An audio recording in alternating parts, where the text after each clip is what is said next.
ఆ విధానానికి విరుద్ధంగా ప్రజాస్వామ్యం యొక్క మనుగడ, ఈ దేశం యొక్క సామాజిక వర్గాల యొక్క ఆలోచన విధానానికి వ్యతిరేకంగా ఈరోజు భారతీయ జనతా పార్టీ ఈ ఎన్నికలను నిర్వహించి ఏదో ఒక రకంగా అక్రమంగానో దౌర్జన్యంగానో ఈ ఎన్నికలలో ఫలితాలు సాధించి 400 సీట్లు చేరుకొని రాజ్యాంగం యొక్క ప్రాథమిక సూత్రాల మీదనే దాడి చేయాలని కంకణబద్దులై ఈరోజు నరేంద్ర మోడీ గారు, అమిత్ షా గారు దేశం నలుమూలల తిరుగుతూ అన్ని రకాల వ్యవస్థల్ని, సంస్థల్ని వినియోగించి దాడి చేస్తున్నారు ముప్పేట. ఈ అంశాలను పరిగణలోకి తీసుకున్న తర్వాతనే కాంగ్రెస్ పార్టీ ఒక స్పష్టమైన ఆరోపణ భారతీయ జనతా పార్టీ మీద చేస్తున్నది. ఆ అంశానికి నరేంద్ర మోడీ గారు, అమిత్ షా గారు ఇప్పటివరకు సమాధానం చెప్పలేదు. జేపీ నడ్డా గారు కూడా పార్టీ యొక్క విధానాన్ని ఇప్పటికీ చెప్పడం లేదు. ఆనాడు డాక్టర్ బాబాసాహెబ్ అంబేద్కర్ గారి నేతృత్వంలో రచించిన రాజ్యాంగంలో రిజర్వేషన్లను 3 విధాలుగా చేర్చడం జరిగింది. 1 రాజకీయపరమైన రిజర్వేషన్, 2 ఉద్యోగ నియామకాలలో రిజర్వేషన్, 3 విద్యలో రిజర్వేషన్. ఈ 3 రకాలైన రిజర్వేషన్లను రాజ్యాంగము ఎస్సీ ఎస్టీలకు ప్రాథమిక హక్కుగా ఇవ్వడం జరిగింది. వీటితో పాటు 15% ఎస్సీ రిజర్వేషన్ను, 7.5% ఎస్టీల రిజర్వేషన్లను కూడా కేటగారికల్గా వాళ్ళకి ఇవ్వాల్సిన శాతాన్ని దేశం యొక్క జనాభాను దృష్టిలో పెట్టుకొని ప్రాథమికంగా ఒక అంచనాకు వచ్చి ఈ రిజర్వేషన్లను అమలు మొదలు పెట్టడం ఆనాడు కాంగ్రెస్ పార్టీ ఈ నిర్ణయం తీసుకుంది. విద్యా ఉద్యోగాలలోనే కాకుండా ఎస్సీ ఎస్టీలకు రాజకీయపరమైన రిజర్వేషన్లను కూడా చట్టసభలలో వాళ్ళ ప్రాతినిధ్యం ఉండాలని శాసనసభలో, లోక్సభలో ఈ రిజర్వేషన్లను అమలు చేస్తూ వచ్చింది. 1978లో ఆనాటి రాష్ట్రపతి గారు బీసీ, ఓబీసీలకు కూడా రిజర్వేషన్లు ఇవ్వాలన్న ఆలోచనతోటి బీపీ మండల్ నేతృత్వంలో మండల్ కమిషన్ ఏర్పాటు చేయడం జరిగింది. బీసీ, ఓబీసీలను, జనాభాను, కులాలను అన్నిటిని ఒక అంచనా వేసి వాళ్ళకు కూడా రిజర్వేషన్లు ఇవ్వాల్సిన విధానాలను, విధి విధానాలను ఖరారు చేయమని చెప్పి 1978లో రాష్ట్రపతి ఉత్తర్వుల ద్వారా బీపీ మండల్ నేతృత్వంలో కమిషన్ ఏర్పాటు చేసింది. బీపీ మండల్ కమిషన్ దేశంలో దాదాపుగా 3000 పైగా కులాలను, ఉపకులాలను, ప్రాంతాలను ఎన్నో రకాలుగా సమాచారాన్ని సేకరించి చివరగా 1990లో 27% బీసీ, ఓబీసీ రిజర్వేషన్లను అమలు చేసే నిర్ణయాన్ని విపి సింగ్ గారు తీసుకోవడం జరిగింది. బీపీ మండల్ కమిషన్ 52% బీసీల జనాభాను నిర్ధారిస్తూ 27% రిజర్వేషన్లను వాళ్ళకి ఇవ్వడానికి వారు ఇచ్చిండ్రు. ఆ కమిషన్ నివేదికను విపి సింగ్ గారు ప్రధానమంత్రి ఉన్నప్పుడు 1990లో దాన్ని అమలు చేస్తూ ఉత్తర్వులను జారీ చేయడం జరిగింది. ఆనాడు ఆర్ఎస్ఎస్ అనుకూలమైన వర్గాలు ఈ రిజర్వేషన్లను వ్యతిరేకిస్తూ పూర్తి స్థాయిలో దేశంలో ఉన్నత వర్గాలకు అండదండగా నిలబడి వెన్నుదన్నుగా నిలుచుని మండల్ కమిషన్కు వ్యతిరేకంగా దేశం మొత్తము ఒక ఉధృతమైన ఉద్యమానికి పరోక్షంగా నాయకత్వం వహించిండ్రు. అదే సందర్భంలో న్యాయస్థానంలో కూడా వీటిని సవాల్ చేస్తే న్యాయస్థానము 9 మంది జడ్జిలతో కూడుకున్న ధర్మాసనము మండల్ కమిషన్ ఇచ్చిన తీర్పును ఆమోదిస్తూ ఎస్సీలకు 15%, ఎస్టీలకు 7.5%, 22.5% పోను 27% విద్యా ఉద్యోగాలలో బీసీ, ఓబీసీలకు రిజర్వేషన్లు ఇవ్వండి అని తీర్పు ఇవ్వడమే కాకుండా వర్టికల్గా 50% మించకూడదు అనే నిబంధనను కూడా ఆ రోజు ఇంద్రసాహాని వర్సెస్ యూనియన్ ఆఫ్ ఇండియా కేసులో స్పష్టమైన తీర్పు ఇవ్వడం జరిగింది. అంటే సుప్రీంకోర్టు బీసీ, ఓబీసీ రిజర్వేషన్లకు కూడా మండల్ కమిషన్ సిఫార్సులను అనుమతిస్తూ వర్టికల్గా 50% మించకూడదనే నిబంధన పెడుతూ ఆ విధంగా కాంగ్రెస్ పార్టీ తీసుకున్న బీసీ ఓబీసీ రిజర్వేషన్లు కూడా సంపూర్ణంగా సుప్రీంకోర్టు ఆమోదంతో ఆ రిజర్వేషన్లు అమలుకు వచ్చినాయి.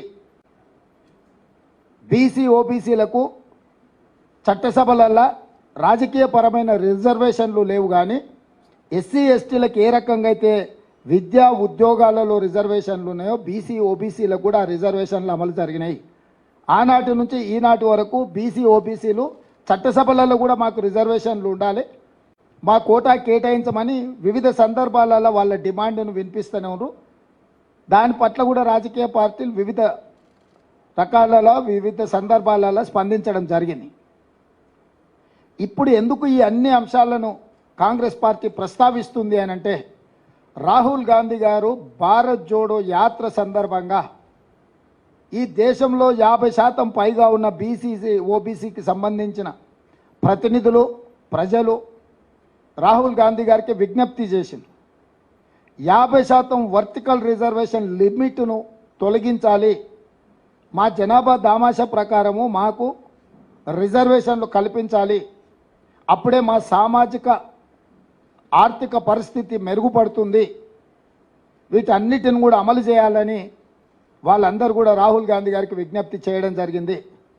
ప్రజలలో తిరిగి కన్యాకుమారి నుంచి కశ్మీర్ వరకు పాదయాత్ర చేసి 150 రోజులు 4000 కిలోమీటర్ల పాదయాత్రలో రాహుల్ గాంధీ గారు ప్రజల నుంచి వచ్చిన డిమాండును సూచనను దృష్టిలో పెట్టుకొని స్పష్టంగా ఏ రాష్ట్రంలో మా ప్రభుత్వం ఉంటే ఆ రాష్ట్రంలో తప్పకుండా మేము బీసీ జనాభాలను లెక్కించి నిధుల కేటాయింపుల్లో రిజర్వేషన్ల విషయంలో చట్టం చేస్తామని చెప్పిండు. కేంద్రంలో అధికారం వచ్చిన ఎంబడే బీసీ జనాభాను లెక్కించి ఓబీసీ జనాభాను లెక్కించి 50% పరిమితానికి లోబడిన రిజర్వేషన్లను కూడా తొలగించి 50% పైబడి కూడా బీసీ ఓబీసీలకు కూడా రిజర్వేషన్లు కల్పించడమే కాకుండా ఎస్సీ ఎస్టీలు ఎంత జనాభా ఉన్నారో అంత జనాభా ప్రాతిపదికన వాళ్ళకు కూడా రిజర్వేషన్లు ఇస్తాము అని చెప్పి రాహుల్ గాంధీ గారు చెప్పారు. దాంట్లో భాగంగానే భారతదేశం యొక్క ఎక్స్రే అంటే ఒక మనిషిని ఎక్స్రే తీస్తే లోపల ఏమేమి ఉన్నాయో అన్నీ చూడడానికి వైద్యుడికి అవకాశం ఉంటుందో భారతదేశం యొక్క ఎక్స్రే తీసి జనాభాను లెక్కించి జనాభా దామాషా ప్రకారం ఎస్సీ ఎస్టీ బీసీ ఓబీసీ రిజర్వేషన్లు అమలు చేయడమే కాకుండా నిధులను కేటాయిస్తామని చెప్పి ఒక స్పష్టమైన విధానాన్ని రాహుల్ గాంధీ గారు చెప్పడం జరిగింది. ఇది మా విధానం. మరి ఇప్పుడు బీజేపీ విధానం ఏంది? 1925లో ఆర్ఎస్ఎస్ను మొదలుపెట్టినప్పుడు వాళ్ళు ఒక నిర్ణయం తీసుకున్నారు. 100 సంవత్సరాల లోపు ఈ దేశాన్ని హిందూ దేశంగా ప్రకటిస్తామనేది ఒక నిర్ణయం. స్వతంత్రం వచ్చిన తర్వాత కాంగ్రెస్ పార్టీ అమలు చేస్తున్న రిజర్వేషన్లను రద్దు చేసి రిజర్వేషన్లు లేని దేశాన్ని ఏర్పాటు చేస్తామనేది రెండవది. ఈ రెండు విషయాలలో అన్ని రకాలుగా వాళ్ళు ఒక ప్రయత్నం చేస్తున్నారు. మూడవది, ఈ మధ్యలో నరేంద్ర మోడీ అమిత్ షాకు తోడైనరు ఇద్దరు, అదానీ అంబానీ. వీళ్ళు కార్పొరేట్ పెట్టుబడిదారులు. ఆనాడు ఈ దేశాన్ని ఆక్రమించుకోవడానికి ఈస్ట్ ఇండియా కంపెనీ మొట్టమొదట గుజరాత్ సూరత్లో ప్రవేశించింది. సముద్రం పక్కన సంసారం మొదలుపెట్టిన ఈస్ట్ ఇండియా కంపెనీ అక్కడి నుంచి కొంచెం కొంచెంగా జాతుల మధ్యలో ప్రాంతాల మధ్యలో వైరం సృష్టించి రాజ్యాలను ఆక్రమించి అఖండ భారతదేశాన్ని మొత్తాన్ని తమ గుప్పిట్లో పట్టుకొని కొన్ని వందల సంవత్సరాలు ఈస్ట్ ఇండియా కంపెనీ బ్రిటిష్ సామ్రాజ్యాన్ని ఏర్పాటు చేసుకున్నారు. ఇవాళ అదే సూరత్ నుంచి బయలుదేరిన అదానీ ఈనాటి ప్రధానితో కలిసి రిజర్వేషన్లను రద్దు చేసే కుట్రకి ఆర్ఎస్ఎస్ 1925 మొదలుపెట్టినప్పుడు 100 సంవత్సరాలు ఏదైతే టార్గెట్ పెట్టుకున్నారో 2025కు 100 సంవత్సరాలు పూర్తి కాబోతుంది. 2025 లోపల రాజ్యాంగాన్ని సమూలంగా మార్చి ఆర్ఎస్ఎస్ భావజాలంతో రాజ్యాంగాన్ని సవరించాలన్న ఆలోచనతోటి ఈరోజు అమిత్ షా నరేంద్ర మోడీ గారు దేశ సార్వభౌమాధికారం మీద దాడి చేస్తున్నారు. రాజ్యాంగాన్ని సమూలంగా మార్చాలని కంకణం కట్టుకొని రాజ్యాంగాన్ని మార్చాలి అంటే 2/3 మెజారిటీ కావాలి. అంటే 3/2 మెజారిటీ వాళ్ళ సొంతంగా ఉంటే ఇక మిగతా ఇతర రాష్ట్రాలలో శాసనసభలో తీర్మానాన్ని బెదిరించైనా ఆమోదింపజేయడానికి అన్ని రకాలుగా ప్రణాళికలు రచించి ఈరోజు ఎన్నికల బరిలో దిగి 400 సీట్లు గెలుస్తాము, 400 సీట్లు కావాలి అంటున్నారు. ఇస్ బార్ 400 పార్ అనేది ఎందుకు అని అంటే రాజ్యాంగాన్ని పూర్తిగా సమూలంగా మార్చివేసి రిజర్వేషన్లను రద్దు చేసి ఈ భారతదేశాన్ని రిజర్వేషన్ రహిత దేశంగా మార్చాలన్న ఆలోచనతోటి ఈరోజు వాళ్ళు మన మీద దాడి చేస్తున్నారు. నరేంద్ర మోడీ, అమిత్ షా ఈ దేశ మూలవాసులైన దళితులు, గిరిజనులు, బీసీ, ఓబీసీల మీద సర్జికల్ స్ట్రైక్ చేస్తున్నారు. ఈ సర్జికల్ స్ట్రైక్కి ఈ ఎన్నికలను క్షేత్రంగా వాళ్ళు ఈరోజు నిర్ణయం తీసుకున్నారు. దేశం అత్యంత ప్రమాదం వైపు వేగంగా ప్రయాణం చేస్తుంది. రాజ్యాంగం యొక్క మూల స్తంభాలైన రిజర్వేషన్ల ప్రక్రియ నుంచి సోషల్ ఫ్యాబ్రిక్ని అంతా కూడా దెబ్బతీసి ఈరోజు ఈ రకమైన కుట్ర జరుగుతుంది. ఈ కుట్రను తిప్పికొట్టడానికి మేము ప్రయత్నం చేస్తుంటే రాహుల్ గాంధీ గారి మీద అమిత్ షా, నరేంద్ర మోడీ గారు అసలు ఏ రకమైన దాడులు చేస్తున్నారంటే కాంగ్రెస్ పార్టీ అధికారంలోకి వస్తే హిందువుల ఆడబిడ్డల మెడలో ఉన్న తాలి పుస్తలు కూడా గుంజుకుంటారు, మీ ఆస్తులను గుంజుకొని ఇతరులకు పంచిపెడతారు, మీకు 2 ఇళ్ళు ఉంటే 1 ఇల్లు గుంజుకుంటారు. ఇట్లాంటి విచక్షణారహితమైన ఆరోపణలు చేయడమే కాకుండా బాధ్యతారహితంగా ఒక ప్రధానమంత్రి, కేంద్ర హోంశాఖ మంత్రిగా ఈరోజు వాళ్ళు మాట్లాడుతున్నారు. ఈ భారతదేశంలో ఎక్కడైనా సాధ్యమవుతుందా? తండ్రి ఆస్తి కొడుక్కి ఇవ్వాలంటే కూడా తండ్రి విరాసత్ ఇస్తే తప్ప ఆస్తుల బదిలీ జరగడం లేదు. అన్నదమ్ముల ఆస్తుల పంపకాలలో కూడా పెద్ద మనుషుల ముందు సరైన విధంగా పంపకాలు జరిగి సబ్ రిజిస్ట్రార్లో రిజిస్ట్రేషన్ చేస్తే తప్ప అన్నదమ్ముల ఆస్తుల పంపకాలు కూడా జరగడం లేదు. పూచిక పుల్లైనా నయా పైసైనా చట్టబద్ధంగా బదిలీ చేస్తే తప్ప, ఒప్పుకొని ఒప్పంద పత్రాల మీద సంతకాలు పెడితే తప్ప ఈరోజు బదిలీ ప్రక్రియ ఈ దేశంలో జరగదు. ఇంత పకడ్బందీగా చట్టాలను రాసి డాక్టర్ బాబాసాహెబ్ అంబేద్కర్ గారు ఎవరు కష్టార్జితం వాళ్ళదే, ఎవరు సంపాదించింది. నిన్ననే సుప్రీంకోర్టు ఒక మాట చెప్పింది, భార్య ఆస్తి కూడా, భార్య సంపాదించిన ఆస్తిని భర్త ఏదైనా అత్యవసరంగా వాడుకుంటే కూడా మళ్ళీ భర్త తిరిగి భార్యకి ఇవ్వాల్సిందే. భార్య ఆస్తి మీద భర్తకి ఎలాంటి అధికారం లేదని నిన్నగాక మన సుప్రీంకోర్టు, నిన్నగాక మన న్యాయస్థానాలు స్పష్టమైన తీర్పు ఇచ్చినాయి. అంటే భార్య ఆస్తిని కూడా భర్త తీసుకోవడానికి చట్టంలో అనుమతి లేదు. ఒకవేళ తీసుకోవాలనుకుంటే కూడా భార్య అనుమతి తీసుకోవాలి, మళ్ళీ భార్య అడిగినంబడే వెనక్కి ఇవ్వాలని ఇంత స్పష్టమైన నిబంధనలు మన న్యాయస్థానాలు చెప్తుంటే ఈరోజు రిజర్వేషన్లను రద్దు చేయాలన్న కుట్రలో భాగంగా కాంగ్రెస్ మీద, రాహుల్ గాంధీ గారి మీద విష ప్రచారం చేసి ప్రజల్ని తప్పుదోవ పట్టించి ఎన్నికల్లో 400 సీట్లు గెలవాలి అని వాళ్ళొక వికృత రాజకీయ క్రీడకు తెరలేపినరు. ఈరోజు మేము స్పష్టమైన ఆరోపణ చేస్తున్నాం. ఆర్ఎస్ఎస్ భావజాలాన్ని, ఆర్ఎస్ఎస్ యొక్క మనువాద సిద్ధాంతాన్ని భారతీయ జనతా పార్టీ అమలు చేయడానికి రిజర్వేషన్ రహిత దేశంగా ప్రకటించడానికి 400 సీట్లు కోరుకుంటున్నారు. అందుకు ఆర్ఎస్ఎస్కు బలమైన కారణాలు ఉన్నాయి.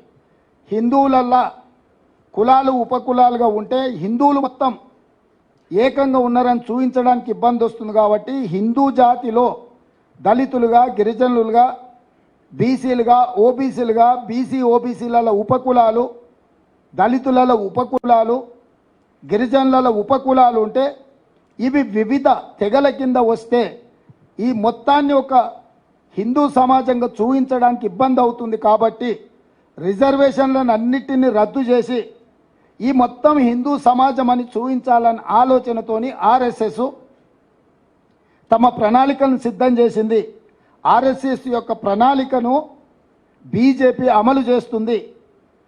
3 తలాక్ కావచ్చు, 370 ఆర్టికల్ కావచ్చు, యూనిఫామ్ సివిల్ కోడ్ కావచ్చు, సిటిజన్ అమెండ్మెంట్ యాక్ట్ కావచ్చు, కశ్మీర్కు సంబంధించిన విషయాలు కావచ్చు, ఇతర ఎన్నో విషయాలు ఆర్ఎస్ఎస్ యొక్క ఆలోచన విధానాన్ని గత 10 సంవత్సరాలలో నరేంద్ర మోడీ అమిత్ షా గారు అమలు చేసుకుంటూ వచ్చిండ్రు. ఇది గతము మన కళ్ళ ముందల ఉన్న ప్రత్యక్ష ఆధారాలు. ఇక వాళ్ళు మళ్ళీ వచ్చినా సరే రాకున్నా సరే ఏకంగా రాజ్యాంగం యొక్క సమూలమైన మార్పు చేయాలన్న ఆలోచనతోటి ఈరోజు రిజర్వేషన్లను రద్దు చేసే కుట్ర, రిజర్వేషన్లను రద్దు చేసే విధానాన్ని, తద్వారా దళితులను, గిరిజనులను, బీసీలను, ఓబీసీలను శాశ్వతంగా దెబ్బతీసి కార్పొరేట్ కంపెనీల ముందు కట్టుబానిసలుగా నిలబెట్టాలన్న ఆలోచన. ఇది ఆనాటి ఈస్ట్ ఇండియా కంపెనీ విధానం. ఈనాడు అదానీ అంబానీల యొక్క కొనసాగింపు విధానం. ఆ కొనసాగింపు విధానాన్ని అమిత్ షా, నరేంద్ర మోడీ గారు స్పష్టంగా అమలు చేస్తున్నారు. కిషన్ రెడ్డి గారు, బండి సంజయ్ గారు లేదా బీజేపీ నాయకులు ఎవరెంత మాట్లాడినా ఎందుకు నరేంద్ర మోడీ, అమిత్ షా గారు మేము ఎస్సీ, ఎస్టీ, ఓబీసీ, బీసీ రిజర్వేషన్లను రద్దు చేయము, ఈ 50% క్యాప్ తొలగించి మేము బీసీ జనాభాను లెక్కించి, బీసీ జనాభాను ఎందుకు లెక్కించాల్సి వస్తుంది? స్పష్టంగా సుప్రీంకోర్టు చెప్పింది. 27% బీసీ రిజర్వేషన్లను పెంచాలి అని అంటే వాళ్ళ జనాభాను లెక్కించి జనాభా ఆధారంగా 27% పెంచండి. టోటల్గా వర్టికల్గా 50% మీరు పైకి పెంచాలి అంటే ఎస్సీ, ఎస్టీ జనాభా ఉన్నది, మిగిలిన బీసీ జనాభాను, ఓబీసీ జనాభాను లెక్కించి ఆ లెక్కల ప్రకారం మీరు 50% పైన రిజర్వేషన్లు పెంచడానికి అవకాశం ఉందని సుప్రీంకోర్టు చెప్పింది. ఇది చారిత్రాత్మకమైన అవసరం బీసీ జనాభా లెక్క కట్టడం. ఎందుకు అని అంటే బీసీ, ఓబీసీ రిజర్వేషన్లను 27% నుంచి పైకి పెంచాలి అని అంటే వాళ్ళ జనాభాను లెక్కించాలి. వాళ్ళ జనాభాను లెక్కించినప్పుడు మాత్రమే రాజ్యాంగం కానీ, సుప్రీంకోర్టు కానీ వాళ్ళ రిజర్వేషన్లను 27% నుంచి పైకి పెంచడానికి అవకాశం ఉంటుంది. దాన్ని దృష్టిలో పెట్టుకునే కాంగ్రెస్ పార్టీ ఈరోజు బీసీ జనాభాను లెక్కించాలి, బీసీ జనాభాల దామాష ప్రకారం రిజర్వేషన్లు పెంచాలి అని మేమంటుంటే, ఒకవేళ ఆ లెక్కలు పెడితే రిజర్వేషన్లను పెంచాల్సి వస్తుంది. మేము రిజర్వేషన్ల రద్దు విధానానికి ఇది విఘాతము అని చెప్పి ఈరోజు బీజేపీ కుట్ర చేసి బీసీ జనాభాను లెక్కించకుండా ఈ దేశంలో ఉన్న అన్ని రిజర్వేషన్లను రద్దు చేయాలని కుట్ర జరుగుతుంది. ఎక్కడ కూడా ఈరోజు వరకు ఏ రాష్ట్రంలో కూడా నరేంద్ర మోడీ గారు, అమిత్ షా గారు ఎస్సీ, ఎస్టీ, బీసీ, ఓబీసీ రిజర్వేషన్లు రద్దు చెయ్యము, వాళ్ళ జనాభా దామాష ప్రకారం రిజర్వేషన్లు పెంచుతామని ఎక్కడ కూడా మాట్లాడడం లేదు. ఈరోజు మేము చేసే ఆరోపణ మీద కూడా ఎక్కడ కూడా వాళ్ళిద్దరు స్పందించడం లేదు. స్థానిక నాయకులు ఏదేదో కల్లిపల్లి కబుర్లు చెప్పుకుంటా తిప్పుకుంటూ వచ్చి ఏదో ఒక విధంగా ఈ ఎన్నికల్లో బయటపడితే చాలన్న విధంగా ఆపద మొక్కులు మొక్కుతున్నారు. ఇవాళ కిషన్ రెడ్డి గారే కాదు, ఈటల రాజేందర్ గారు కూడా ఒక్క మాట మాట్లాడతలేడు. లెఫ్ట్ భావజాలం అన్నాడు, తానేదో పోరాటాలు చేసిన అన్నాడు. ఇవన్నీ బాగానే ఉన్నాయి. ఈరోజు జరుగుతున్న దాడి మీద, రాజ్యాంగాన్ని మార్చే విధానం మీద ఎందుకు కిషన్ రెడ్డి గారు, ఈటల రాజేందర్ గారు, బండి సంజయ్ గారు మాట్లాడడం లేదు అంటే వాళ్ళకి తెలుసు స్పష్టంగా వాళ్ళ పార్టీ యొక్క విధానం. ఎంతసేపు ఉన్నా తప్పించుకోవాలన్న ఆలోచనలే ఉన్నారు తప్ప ఇది తప్పు, ఈ రిజర్వేషన్లను మేము రద్దు చేయము, మేము నరేంద్ర మోడీతో, అమిత్ షాతో చెప్పిస్తామని ఎందుకు చెప్పడం లేదు? నిన్న సిద్దిపేటకు అమిత్ షా గారు వచ్చారు, ఎందుకు ఒక్క మాట అయినా మాట్లాడిండా? వారు రాకంటే ముందు నుంచే మేము స్పష్టమైన ఆరోపణ చేస్తున్నాం. ఒక రాష్ట్ర ముఖ్యమంత్రిగా, పార్టీ అధ్యక్షుడిగా స్పష్టమైన నిర్దిష్టమైన ఆరోపణ బీజేపీ మీద నేను చేస్తున్నా. ఈ రాష్ట్రానికి వచ్చే ఏ బీజేపీ నాయకుడైనా మొట్టమొదట ఉన్న రిజర్వేషన్లను రద్దు చేయము, జనాభా లెక్కించి బీసీ, ఓబీసీ రిజర్వేషన్లు పెంచుతామని ఎందుకు బీజేపీ చెప్పడం లేదు? సరే, వీళ్ళు ఒక రకం. చంద్రశేఖరరావు ఈ విషయాన్నే మాట్లాడతలేడు. ఆయన ప్రపంచంలో అన్నీ మాట్లాడుతున్నాడు. అమలాపురం నుంచి అమెరికా వరకు మాట్లాడుతున్నాడు, చంద్రమండలం నుంచి చింతమడక వరకు మాట్లాడుతున్నాడు. కానీ బీజేపీ చేస్తున్న కుట్ర గురించి మాత్రం మాట్లాడతలేడు. రిజర్వేషన్లు రద్దు చేసే ఆలోచనను బీజేపీని ప్రశ్నించడం లేదు. గతంలోనే చంద్రశేఖరరావు గారు రాజ్యాంగాన్ని మొత్తం రద్దు చేసి కొత్తది రాసుకోవాలన్నాడు. ఎవరి ఆలోచన ఇది? రాజ్యాంగాన్ని రద్దు చేసి కొత్తది రాసుకునేది ఆర్ఎస్ఎస్ విధానమే కదా.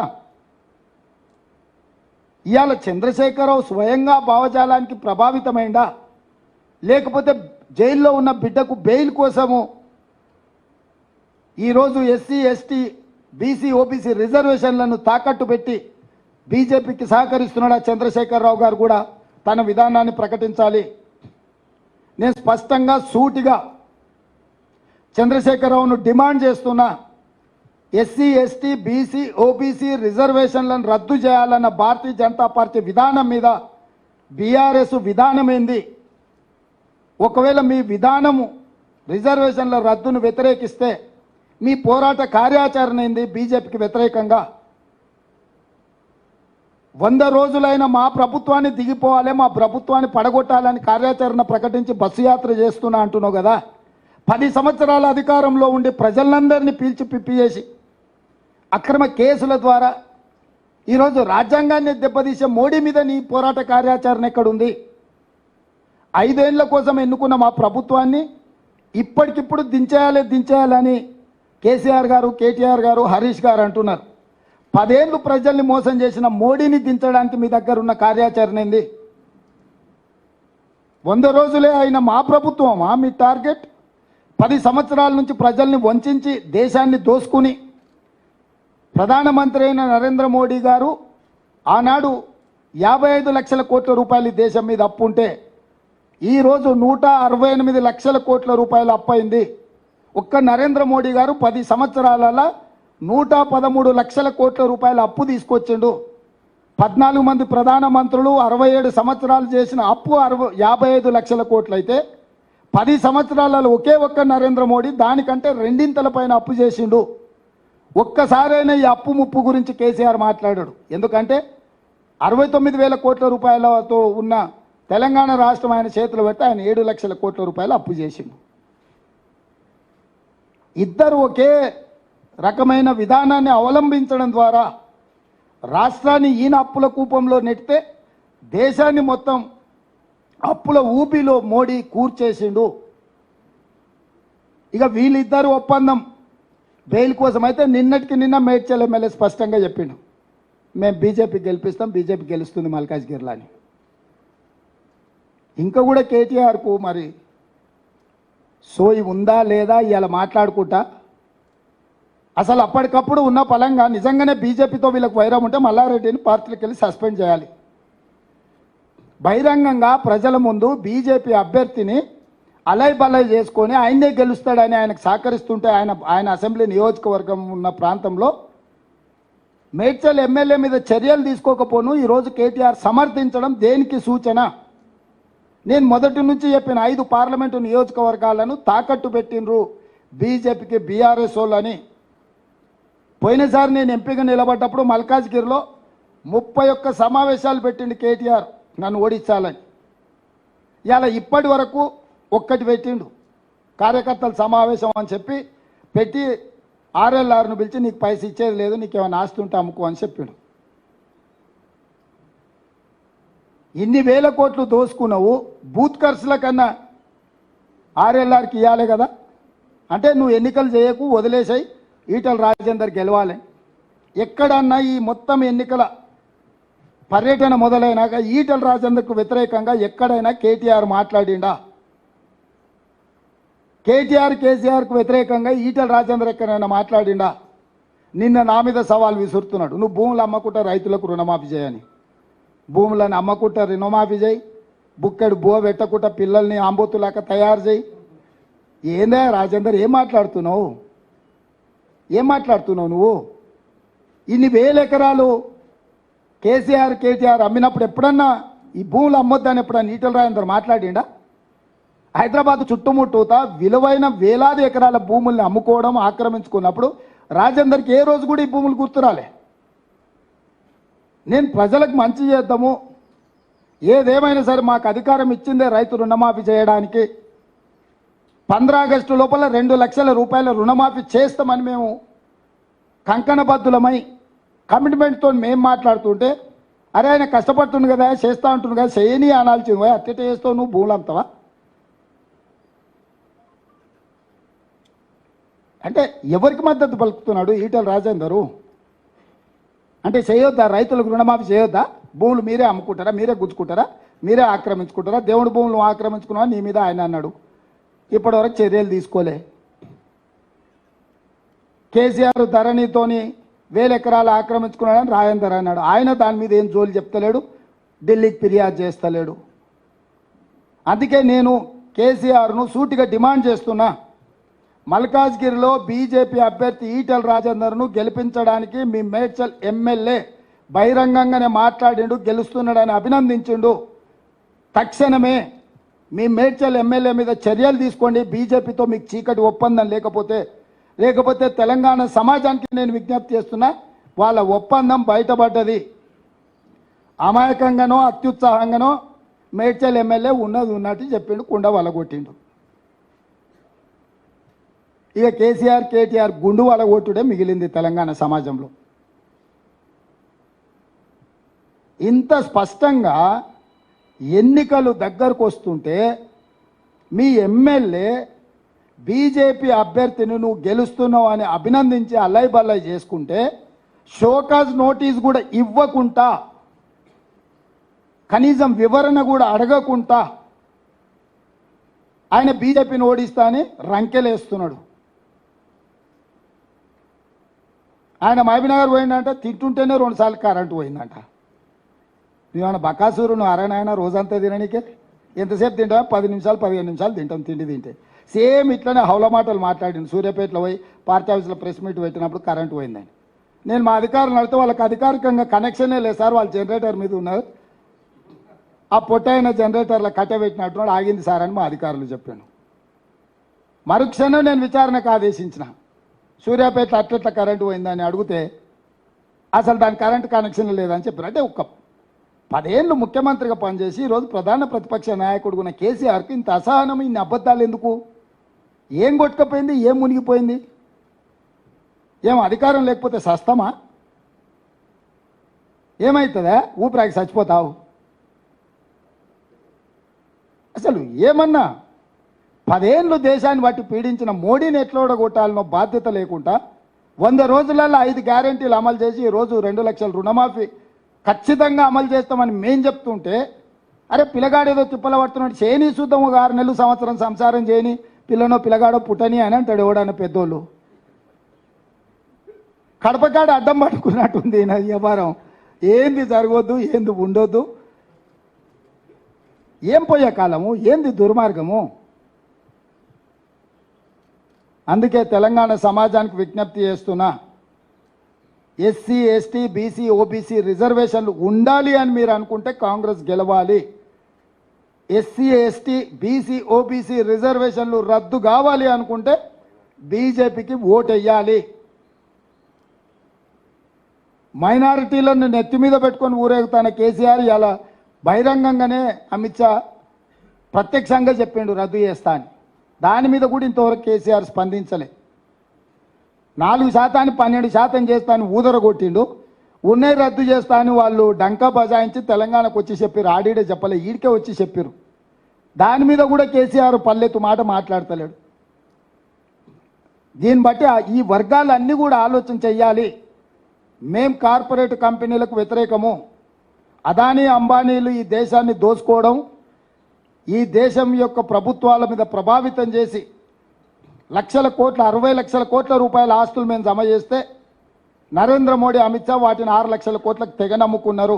బిఎస్ఎన్ఎల్ ఎల్ఐసి నుంచి మొదలు పెడితే రైల్వేస్ కానీ, ఎయిర్పోర్ట్లు కానీ, పోర్టులు కానీ, నేషనల్ హైవేస్ కానీ ఇవన్నీ కూడా మేము సంపాదించి పెడితే, తాత ముత్తాతల నుంచి స్థిరాస్తులను మేము చేసి పెడితే ఈరోజు పల్లి బఠానీలకు మోడీ అమిత్ షా అమ్ముకుంటున్నారు.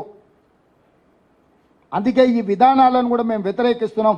ఈ ఎన్నికల్లో తెలంగాణలో లెక్క పక్కా 14 సీట్లు నెగ్గాలి అనే విధానంతో ప్రజలు నిర్ణయం తీసుకోవాలి. మేము స్పష్టంగా ప్రజలకు విజ్ఞప్తి చేస్తున్నాం. మళ్ళొక్కసారి ఎస్సీ ఎస్టీ బీసీ ఓబీసీ రిజర్వేషన్లు రద్దవ్వాలి అని అంటే బీజేపీకి ఓటేయండి. ఎస్సీ ఎస్టీ బీసీ ఓబీసీ రిజర్వేషన్లు ఉండాలి, వాటిని పెంచాలి అని అంటే కాంగ్రెస్ పార్టీని గెలిపించండి. ఉన్న వాటికి రక్షణ కల్పిస్తాం, కొత్త వాటిని పెంచి మీకు పంచిపెడతాం.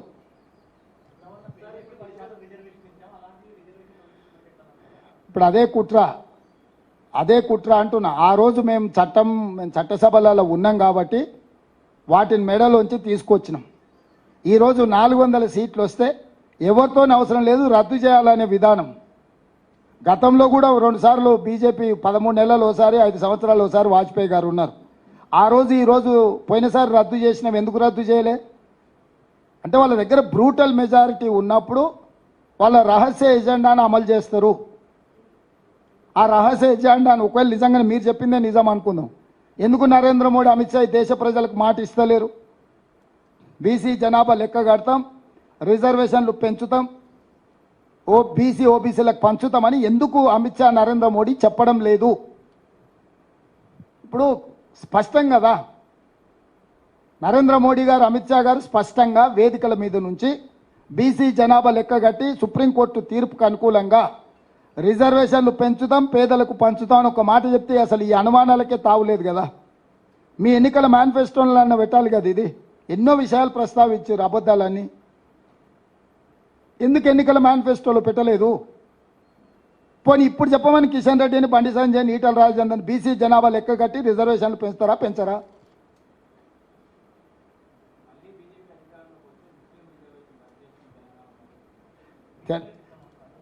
ఇప్పుడు తెలంగాణకు ఇచ్చిన రిజర్వేషన్లు కేంద్ర ప్రభుత్వం పరిధిలో కాదు, అది రాష్ట్ర ప్రభుత్వం.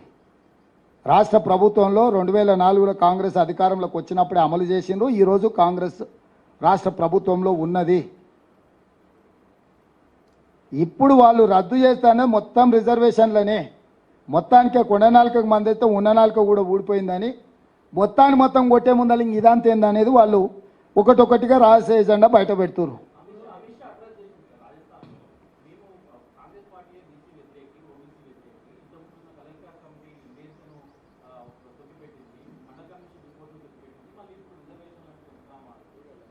పదేళ్ళు మీరు అధికారంలో ఉన్నారు.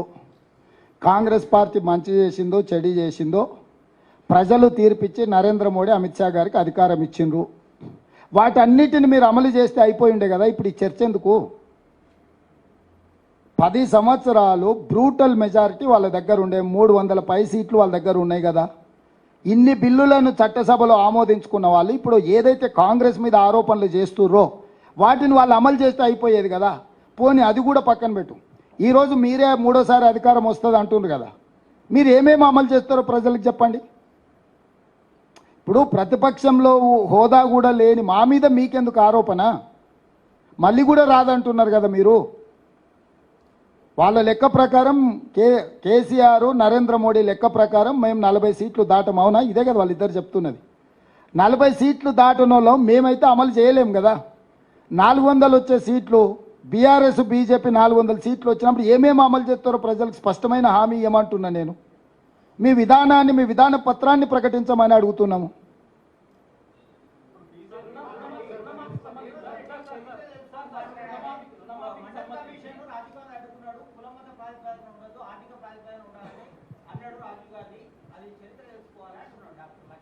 ఇప్పుడు లక్ష్మణ్ ఏమన్నాడు, కిషన్ రెడ్డి ఏమన్నాడు అనేది లెక్కలేదు.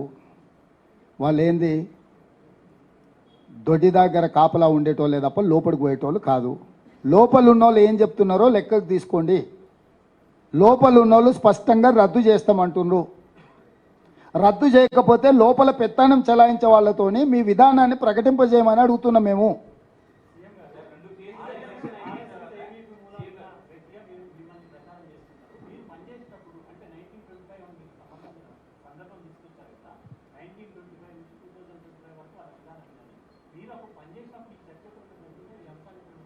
వాజ్పేయి గారు కూడా అందులోనే చేసిరు. వారు ప్రధానమంత్రిగా ఉన్నప్పుడు ఇవి అమలు జరిగినాయా?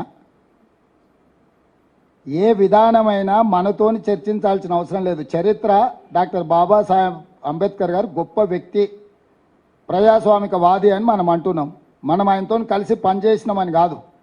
ఆయన విధానాలను మనం చూసుకుంటూ, వారు మనకు అందించిన ఆదర్శాలను చూసుకుంటూ మనం మాట్లాడుతున్నాము. ఈరోజు ఇది రేవంత్ రెడ్డికి ఎవరితో పరిచయం ఉంది, రేవంత్ రెడ్డితో ఎవరు కలిసి పనిచేసింది అనేది ఇక్కడ చర్చ కాదు. ఆ సంస్థ యొక్క విధానము, ఆ రాజకీయ పార్టీ యొక్క మేనిఫెస్టో. సో ఇక్కడ వ్యక్తుల ప్రస్తావన కాదు, ఇక్కడ సంస్థలు ఏం నిర్ణయం తీసుకుంటే సంస్థల యొక్క విధానం మీద మనం చర్చ చేసుకుంటున్నాము. ఇవాళ ఎక్కడ కూడా నిర్దిష్టమైన ఆరోపణ చేస్తున్నప్పుడు నరేంద్ర మోడీ గారు అమిత్ షా గారు వివరణ ఇవ్వడం లేదు.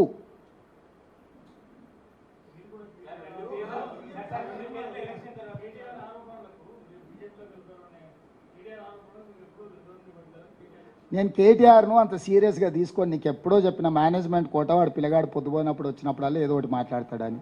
కేసీఆర్ మాట్లాడితే డెఫినెట్గా మాట్లాడతా.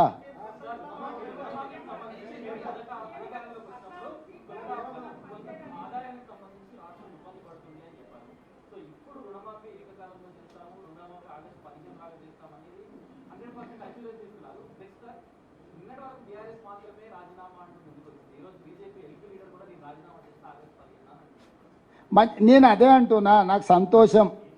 సిద్దిపేటకు ఇంకా మిగతా ఎవరెవరు రాజీనామాలు చేస్తారో ఆ ప్రాంతాలకు పట్టిన శని పీడ విరగడవుతుంది. 15 ఆగస్టు లోపల రుణమాఫీ చేసి తీరుతా. జూబ్లీహిల్స్లో ఉన్న పెద్దమ్మ సాక్షిగా నేను మీకు మాట ఇస్తున్నా. ఒకవేళ ఎవరైనా దీని మీద నమ్మకం లేని మీడియా మిత్రులు కూడా ఎవరైనా రాజీనామా చేస్తామంటే కూడా మంచిదే.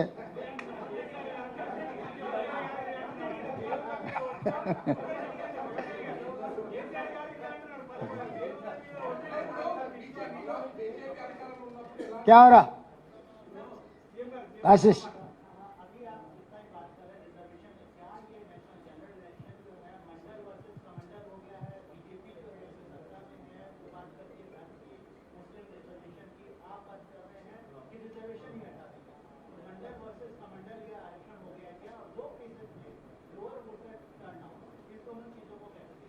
मैं एक बात साफ साफ कहना चाहता हूं, इस देश की प्रधानमंत्री और गृह मंत्री रिजर्वेशन हटाने के लिए बहुत सारे कोशिश कर रहे, साजिश कर रहे, क्योंकि उनके जो मदर ऑर्गेनाइजेशन है राष्ट्रीय स्वयंसेवक संघ, उनके आइडियोलॉजी, उनके फिलॉसफी है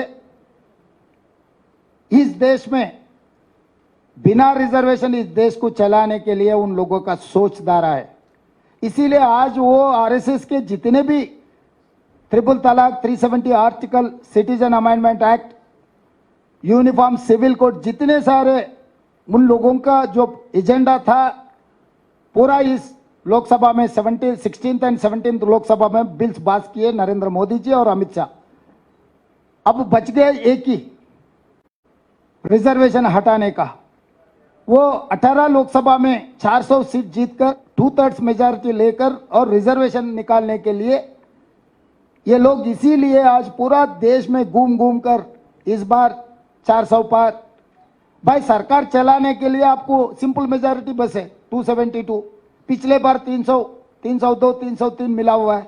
अभी 400 इसीलिए पूछ रहे हैं कि 2/3 मेजॉरिटी लेकर रिजर्वेशन हटाने के लिए.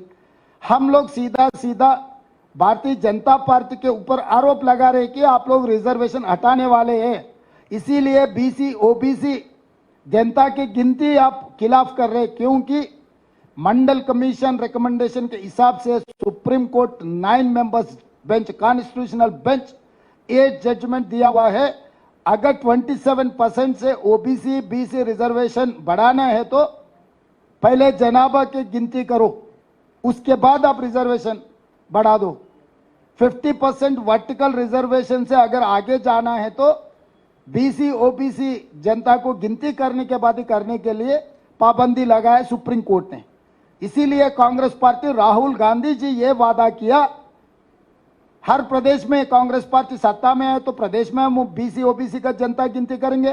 केंद्र में हम सरकार बनाते ही पूरा ओबीसी बीसी का जनता गिनती कर कर वो हिसाब से हम रिजर्वेशन बढ़ाने के लिए वादा किए. इसीलिए भारतीय जनता पार्टी डर गए. जो आरएसएस का एक्चुअल आइडियोलॉजी जो शुरुआत की है 1925 में आरएसएस डॉक्टर केशवराव बलिराम हेगडेवर 100 इयर्स में इस देश को हिंदू देश बनाने का और आज़ादी मिलने के बाद जो रिजर्वेशन दिया हुआ है डॉक्टर बाबा साहेब आम्बेडकर, उसके बाद आरएसएस ने रिजर्वेशन हटाने का अमेंडमेंट कर लिए. 100 साल अभी 2025 पूरी होने वाले हैं. 100 साल के अंदर जो बात की है वो लागू करने के लिए आज कोशिश कर रहा है. इसीलिए इस देश जनता को जागरण होने का मौका आ गया. ये काली सरकार बनाने के लिए, सरकार चलाने के लिए कोशिश नहीं कर रहे। इस देश लूट कर अदानी अंबानी को बांटने के लिए कोशिश नहीं कर रहे। इस देश को और संविधान को बदलाने के लिए साजिश चल रहे। इसको रोकने का जिम्मेदारी हर नवयुवता के ऊपर है। इसीलिए हम लोग कोशिश कर रहे हैं याद दिलाने के लिए इन लोगों के सोचधारा कैसे है, ये लोग आगे क्या करने वाले हैं। आप सब लोग सोचकर इस देश में क्या होने वाले है पूरा सोचकर आप वोट दे दीजिए। कभी भी पोलिंग परसेंटेज कहीं कम हो रहा बोले तो सरकार के ऊपर नाराज है तो लोग पोलिंग परसेंटेज, क्योंकि भरोसा टूट गए सरकार के खिलाफ अगर लोग कुछ बोले तो पोलिंग परसेंटेज में दिखता है। इसीलिए मेरे ख्याल से जहां सेकंड फेज ऑफ पोलिंग जो कम हुई उसके जिम्मेदारी नरेंद्र मोदी अमित शाह उठाना है।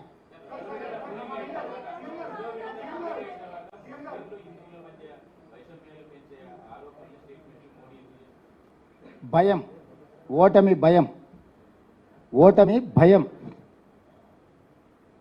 నరేంద్ర మోడీ గారు భాషల మధ్య, మతాల మధ్య, ప్రాంతాల మధ్య చిచ్చు పెట్టి తద్వారా రాజకీయ ప్రయోజనం పొందాలనే ప్రయత్నం చేస్తుండ్రు. ఈ దేశ ప్రజలు విఘ్నులు. తరతరాలుగా మన మధ్యలో ఉన్న సత్సంబంధాలు నరేంద్ర మోడీ గారు పెట్టే భయానికి లొంగరు.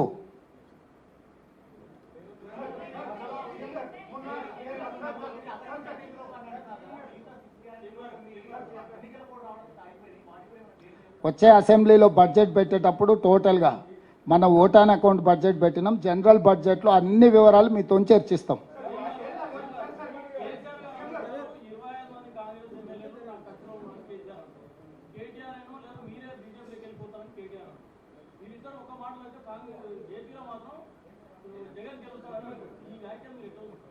అంటే వాళ్ళ చపల చిత్తము, వాళ్ళ యొక్క భయము, లేకపోతే అవగాహన రాహిత్యము ఈ మాటలను బట్టి మనం చూడొచ్చు.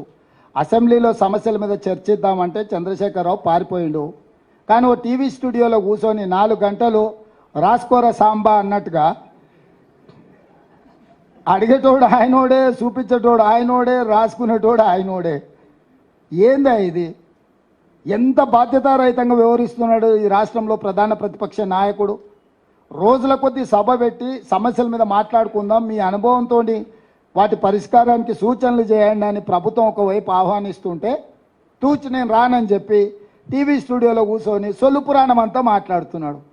మా తాతలు నేతులు తాగినరు, మా మూతుల వాసన చూడండి, తినడానికి తిండి లేదు కానీ మా మీసాలకు మాత్రం సంపెంగ నూనె అసలు తగ్గని అది ఆయన ఏంది ప్రౌడ్ టు బి ఆయన దొరా అనే ఏందో ఇంగ్లీష్లో మాట్లాడినట్టున్నాడు. వెలమ దొరగా ఉండడానికి ఆయన గొప్పగా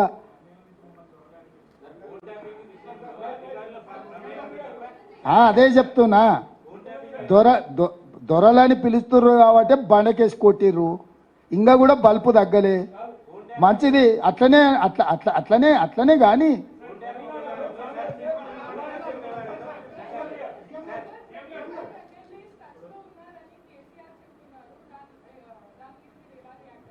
ఇప్పుడు ఆయన దొడ్లే నూనె ఆయన రోజు సాయంత్రం లెక్క చూసుకునే పరిస్థితి. మీరు అంత సీరియస్గా తీసుకోకండి. కొంచెం మానసికంగా వారు కొంత ఇబ్బందిని ఎదుర్కొంటున్నారు, కొంచెం మానసిక ఆందోళనలో ఉన్నారు. ఉండడానికి కూడా కారణం నేను అర్థం చేసుకోగలను. ఇంట్లో ఉన్న పరిస్థితులు, బయట ఉన్న పరిస్థితులు, అధికారం కోల్పోయి ఎవరు పిలిచినా పలకకపోవడం వల్ల బెల్లు కొడితే కూడా ఎవరు వస్తలేరు. ఆ సంతగాడు కూడా సెలవు పెట్టిపోయిందంట.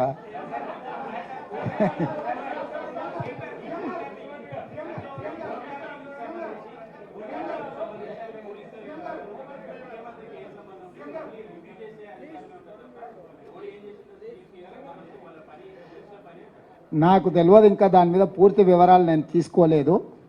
తప్పకుండా ఆ వివరాలను కూడా బడ్జెట్ సమావేశాల సందర్భంగా విచారణ పూర్తి చేసి అధికారులు నివేదిక ఇచ్చిన తర్వాత మాత్రమే నేను మాట్లాడగలను. ఎందుకంటే బాధ్యత కలిగిన ముఖ్యమంత్రిగా హోంశాఖ కూడా నా దగ్గరనే ఉంది. విచారణ జరుగుతున్నప్పుడు అర్ధాంతరంగా ఆదరబాదరగా ఎవరి మీదనో ఆరోపణ చెయ్యాలనో ఎవరినో గందరగోళపరచాలన్న ఆలోచన నాకు లేదు. అధికారులు విచారణ చేస్తుర్రు. ఏం జరిగింది, ఏం జరగబోతుందని అధికారులు నాకు నివేదిక ఇచ్చే వరకు నేను ఎలాంటి స్పందన ఈ టెలిఫోన్ ట్యాపింగ్ విషయంలో చెప్పదలుచుకోలేదు.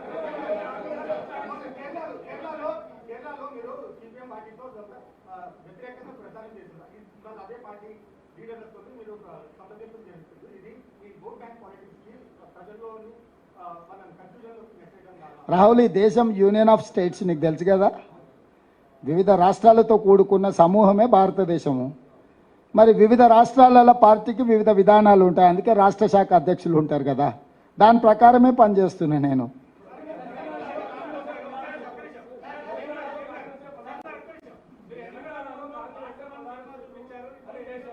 కేసీఆర్ డెఫినెట్గా అంటాడు, ఎందుకంటే మోడీని మెప్పించాలి, అమిత్ షాను ఒప్పించాలి బిడ్డ బెయిల్ కోసం. తెలంగాణ రాష్ట్రం ఇచ్చి ఆంధ్రప్రదేశ్లో పార్టీ దాదాపుగా కనుమరుగైపోయి కేంద్రంలో అధికారం కోల్పోయి ఇక్కడ ప్రజల ఆకాంక్ష నెరవేర్చిన సోనియా గాంధీ కాంగ్రెస్ పార్టీ ప్రధాన శత్రువు అంటున్నాడంటే చంద్రశేఖరరావు గారి యొక్క ఆలోచన విధానం ఏందో మీరు అర్థం చేసుకోండి. ఈరోజు ఆయన ఎంతసేపు ఉన్నా రావణాసురుడు తపస్సు చేసి ప్రత్యక్షం చేసుకున్నట్టు ఈరోజు ఆయన ఎంతసేపు ఉన్నా అమిత్ షా మోడీని ప్రత్యక్షం చేసుకోవడానికి తపస్సు చేస్తున్నాడు. కాంగ్రెస్ను విమర్శిస్తేనో కాంగ్రెస్ వ్యతిరేకంగా పనిచేస్తేనో వాళ్ళు ప్రత్యక్షమవుతారని ఆయన ఒక ఆలోచనతోని కాంగ్రెస్ పార్టీని తిడుతున్నాడు. అంటే కాంగ్రెస్ పార్టీని తిట్టడానికి తెలంగాణ రాష్ట్రం ఇవ్వడమే కారణమా, లేకపోతే ఎస్సీ ఎస్టీ బీసీ ఓబీసీ రిజర్వేషన్లు ఇవ్వడం కారణమా? ఏం కారణం కాంగ్రెస్ను తిట్టడానికి? ఇప్పుడు ఆయన మోడీని ఒప్పించే ఆలోచన తప్ప ఇంకేదైనా ఒక్క కారణం చూపించండి కాంగ్రెస్ను విమర్శించడానికి. 10 సంవత్సరాలు వైఫల్యం చెందిన ప్రధానమంత్రి, దగా చేసిన ప్రధానమంత్రి, దేశాన్ని అప్పుల ఊబిలో ముంచేసిన ప్రధానమంత్రి నరేంద్ర మోడీ గారు అక్కడుంటే ఆయన గురించి మాట్లాడకుండా 100 రోజుల్లో 5 గ్యారెంటీలను అమలు చేసి 30,000 ఉద్యోగాలు ఇచ్చి బీసీ జనాభా లెక్కలు పెట్టి మెగా డిఎస్సి నోటిఫికేషన్ ఇచ్చి పబ్లిక్ సర్వీస్ కమిషన్లో గ్రూప్ 1 ఉద్యోగాలు 564 నోటిఫికేషన్ ఇచ్చి ఇన్ని సమూలమైన మార్పులు తీసుకొచ్చి ఈరోజు వరి మొత్తం 7,000 చిల్లర కొనుగోలు కేంద్రాలు తెరిచి రైతులు పండించిన ప్రతి చివరి గింజ వరకు కొనుగోలు చేస్తున్న మమ్మల్ని ఈరోజు చంద్రశేఖరరావు గారు విమర్శిస్తున్నాడంటే అసలు ఆయన ఏ రకమైన వైఖరులు ఉన్నాడో ఆయన మానసిక స్థితిని మీరు అర్థం చేసుకోండి.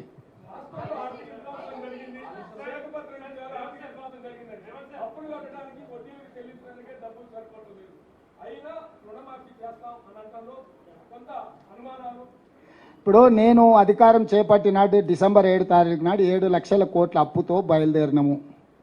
ఆ రోజు నుంచి మొన్న 7 తారీఖు వరకు ఏప్రిల్ 1 వరకు 26,000 పైచిలకు కోట్ల రూపాయలు కేసీఆర్ చేసిన అప్పు కట్టినము. ఆర్థిక నియంత్రణ దుబారా తగ్గింపు ద్వారా పన్నులు రావాల్సిన వాటిని రాబట్టుకోవడం ద్వారా ఆర్థిక క్రమశిక్షణ, ఆ క్రమశిక్షణలో భాగంగానే ప్రభుత్వ ఉద్యోగులకు పెన్షన్దారులకు అవుట్సోర్సింగ్ కాంట్రాక్టు ప్రతి ఒక్కరికి 1 తారీఖు నాడు జీతాలు ఇస్తున్నాము. ఆర్థిక క్రమశిక్షణను పాటించడమే కాకుండా రాష్ట్రం యొక్క ఆదాయాన్ని పెంచుకోవడం ద్వారా రుణమాఫీ ఎట్లా చేయాలనో నా దగ్గర పకడ్బందీ ప్రణాళిక ఉంది. 15 ఆగస్టు ఎంతో దూరం లేదు. 2014లో 1,00,000 రుణమాఫీ చేస్తాను, 2019 వరకు చేయలేదు. 2018లో 1,00,000 రూపాయల రుణమాఫీ చేస్తాను, 2024 వరకు కూడా చంద్రశేఖరరావు చేయలేదు. చంద్రశేఖరరావు లాంటి చరిత్ర నాది కాదు. నేను ఇప్పుడు కూడా మీ ద్వారా స్పష్టంగా చెప్తున్నా, పెద్దమ్మ తల్లి సాక్షిగా 15 ఆగస్టు లోపల రైతు రుణమాఫీ చేసి తీరుతా. నా ప్రణాళిక నాకున్నది, ఆర్థిక క్రమశిక్షణ నాకున్నది. అన్ని రకాల నిర్ణయాలు తీసుకుంటాము. ఆయన రాజేందర్ ఆర్థిక మంత్రిగా ఉండే అన్ని తెగ నమ్మిండు, అమ్మినప్పుడే ఆయనే ఉన్నాడు కదా. ఇవాళ ఆయన ఏందో శిల్క పలుకులు వలుకుతున్నాడు. ఇప్పుడు వాళ్ళు కాకూడదనే చూస్తున్నారు, రైతులను ముంచాలి, రైతులు ఆత్మహత్యలు చేసుకోవాలనేదే రాజేందర్ది కేటీఆర్ది కోరిక. వాళ్ళకు ఒక మంచి పని జరగాలని లేదు, పిల్లి శాపనార్థాలకు ఉట్టి దిగపడదు అన్నట్టు వాళ్ళలాకి ఎంతసేపు దోపిడీ చేసి దొంగతనాలు చేసి వాళ్ళ ఆస్తులు పెంచుకోవాలనుకుంటారు. మేము దోపిడీ చేయకుంటుంటే ఆటోమేటిక్గా రుణమాఫీ జరుగుతా, నేను నమ్మకంగా చెప్తున్నా.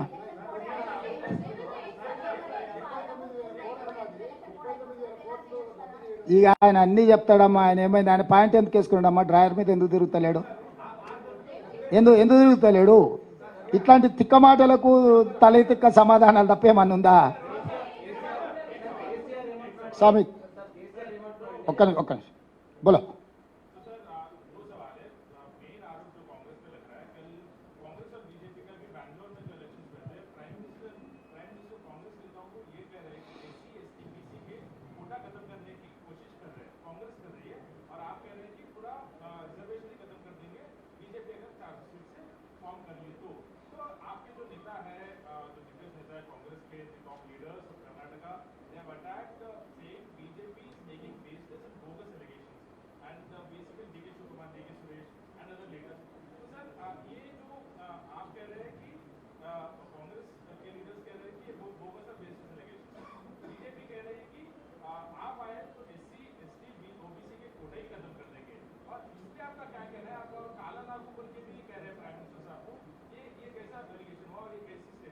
मैं साफ है हमारे सोचधारा हम इलेक्शन मैनिफेस्टो में हम दिखा दिए। मतलब आगे हमारे सरकार बने तो हम क्या करने वाले हैं सबके सामने हम लोग हमारा मैनिफेस्टो आपके सामने रख दिए। आप उसके आधार पर आप वोट देने के लिए सोचो। भारतीय जनता पार्टी ये बात नहीं कह रहा है, हमारे खिलाफ इल्जाम लगाने में लग गए, आरोप हमारे खिलाफ लगाने में लग गए। आपका सोचधारा क्या है, आपका इलेक्शन मैनिफेस्टो क्या है? पिछले 2 बार आप इलेक्शन मैनिफेस्टो दिया हुआ है, कुछ अमल हुआ क्या? तो Bharatiya Janata party hidden agenda के बारे में कुछ कह रहा ही नहीं, तो उल्टा इल्जाम लगा के चुनाव जीतने के लिए कोशिश करे। कर्नाटक में भी वही हुआ, मध्य प्रदेश में भी वही हुआ, राजस्थान में भी वही हुआ है। तो अमित शाह और नरेंद्र मोदी जी झूठ बोलकर इस बार चुनाव जीतने के लिए कोशिश कर रहा है।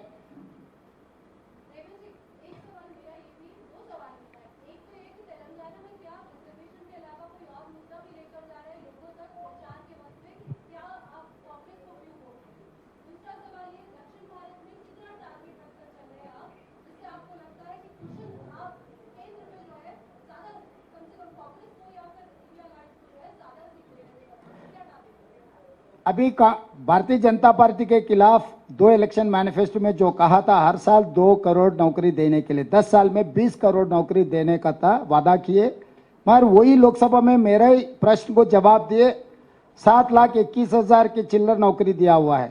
इसका मतलब 1% भी नहीं दिया हुआ है। और किसानों का इनकम डबल करने के लिए कहा था, मगर किसान के खिलाफ काला कानून लागू किए और किसान ने लाखों के किसान दिल्ली शहर पूरा घेर कर मोदी जी किसान काला कानून वापस ले लिया और माफी भी मांगा है।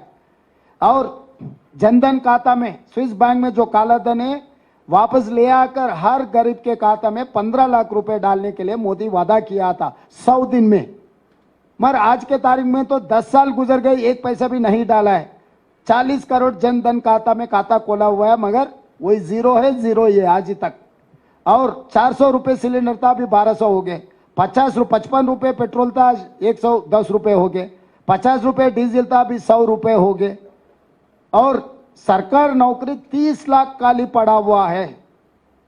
अगर 30 लाख सरकार नौकरी भर्ती किए तो SC ST OBC रिजर्वेशन लागू होकर 50% 15 लाख सरकार नौकरी में सब लोग रहते थे। उन लोगों को नौकरी नहीं देना, रिजर्वेशन खत्म करने के बाद ही वो भर्ती करने के लिए आज साजिश चल रहे। इसीलिए मोदी जी सरकार नौकरी भी भर्ती नहीं किए। आज 30 लाख खाली पड़ा हुआ है। आपको भी मालूम है केंद्र सरकार में 30 लाख नौकरी खाली पड़ा हुआ है। साउथ के बारे में 130 केरला, तमिलनाडु, आंध्र प्रदेश, तेलंगाना, कर्नाटक एंड पुदुचेरी 130 सीट है। ये सबसे केरला में 0, तमिलनाडु में 0, आंध्र प्रदेश में मिले तो 1 नहीं तो 0, कर्नाटक में मिलेगा 10-12, तेलंगाना में 2-3 मिलते, शायद वो भी मिलते नहीं मिलते। 130 में ज़्यादा से ज़्यादा 10 से 15 भारतीय जनता पार्टी को मिलने वाले हैं। बाकी का इंडिया अलायंस को 100 के ऊपर सीट मिलने वाले हैं साउथ से। आप हिसाब किताब देखो, मैं बोलने का कोई ज़रूरी नहीं है। तो साउथ इंडिया से कांग्रेस पार्टी इंडिया अलायंस को 100 के ऊपर सीट मिलने वाले हैं। और राजस्थान में भी कल चुनाव हुआ था, क्या हाल है आप देखो। तो इसीलिए इस बार नरेंद्र मोदी जी हार मानना ही पड़ेगा। जैसा केसीआर दिसंबर में हार मान लिए, पैसे वो पहले वो भी यही कह रहा था 100 सीट जीतने वाले हैं, मैं बोला था वो गिरने वाले हैं, आपने यकीन नहीं किए, हो गया। अभी 400 बोल रहे मोदी जी, देखेंगे कहाँ के रुकेगा उनका गाड़ी।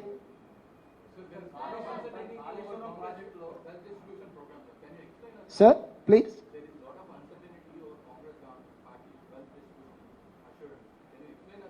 Yeah, why not? It's a simple philosophy.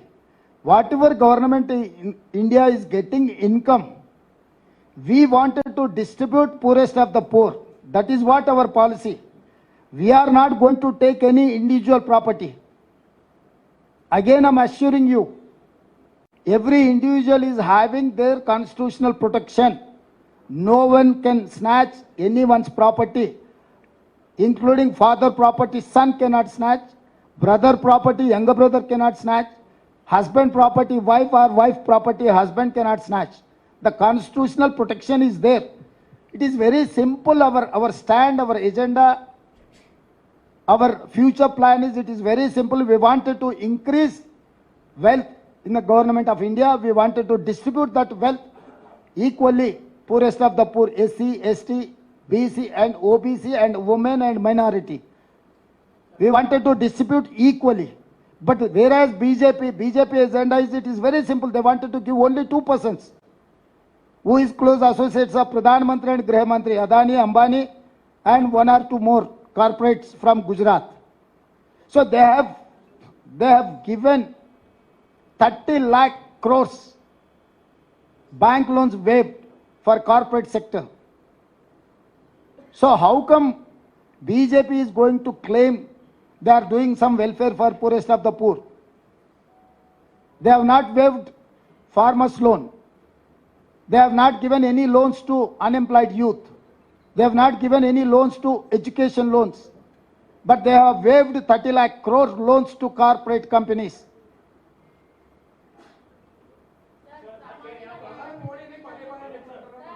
ధన్యవాదాలుగా.